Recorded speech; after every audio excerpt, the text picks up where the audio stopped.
একসময় সবুজ পাহাড়ে ঘেরা একটি ছোট্ট গ্রামে আরিফ নামে একটি কৌতূহলী ছোট ছেলে থাকত।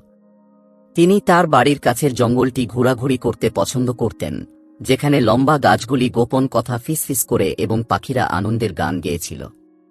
এক রৌদ্রোজ্জ্বল সকালে আরিফ একটি অস্বাভাবিক কিছু আবিষ্কার করেছিল। একটি খালি জায়গায় একটি ছোট আম গাছ বেড়ে উঠছে। যা বিশেষ করে তুলেছিল তা হল এর ক্ষুদ্রতম শাখা থেকে ঝুলন্ত একটি চকচকে সোনালী ফল। বিস্ময়ে আরিফের চোখ বড় বড় হয়ে গেল। একটা সোনার আম! আমাকে এটা বাড়িতে নিতেই হবে, সে ভাবল। তিনি আম তুলতে গেলে গাছটি কাঁপতে কাঁপতে বলল, বাচ্চা, যদি তুমি এই ফলটি ছিঁড়ে ফেলো, তবে তোমাকে অবশ্যই এটি কাউকে প্রয়োজনের সাথে ভাগ করে নেওয়ার প্রতিশ্রুতি দিতে হবে। আরিফ চমকে উঠলেও দ্রুত মাথা নাড়ল। আমি কথা দিচ্ছি, জাদুকরি গাছ। তিনি বলেন যে মুহূর্তে তিনি আম স্পর্শ করেছিলেন, একটি মৃদু আলো তাকে আচ্ছন্ন করেছিল এবং সে তার হৃদয়ে একটি উষ্ণ শক্তি অনুভব করেছিল।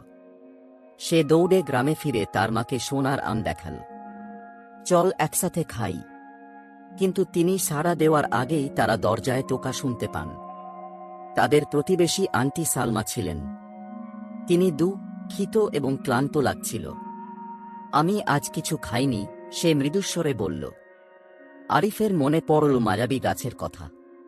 বিনা দ্বিধায় তিনি আন্টি সালমাকে এক টুকরো আম অফার করলেন। সবাইকে অবাক করে দিয়ে আম কাটার পরেও সংকুচিত হয়নি, বেড়েছে। আরিফ, তার মা আর আন্টি সালমা সবাই আম খেয়ে মজা পেল। তারপরও আরও বাকি ছিল। মায়াবী আমের খবর গ্রামে ছড়িয়ে পড়লে লোকজন আরিফের বাড়িতে আসতে থাকে।